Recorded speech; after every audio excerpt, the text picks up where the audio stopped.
जुन्या करारामध्ये तो तंबूमध्ये राहिला, मग मंदिर बांधलेल्या मंदिरात राहिला, आणि आता नवीन करारामध्ये तोच परमेश्वर मंदिरामध्ये राहते. पण कोणत्या मंदिरामध्ये राहते?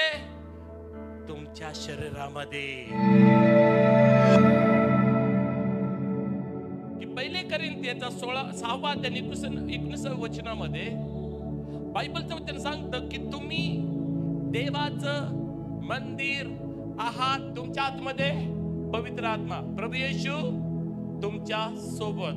तुम्ही जिथे जाताल तिथे प्रभू येशू तुमची साथ कधी सोडणार नाही. मी देवाचं मंदिर आहे. या मंदिरात पवित्र आत्मा वास करीतो. Praise God.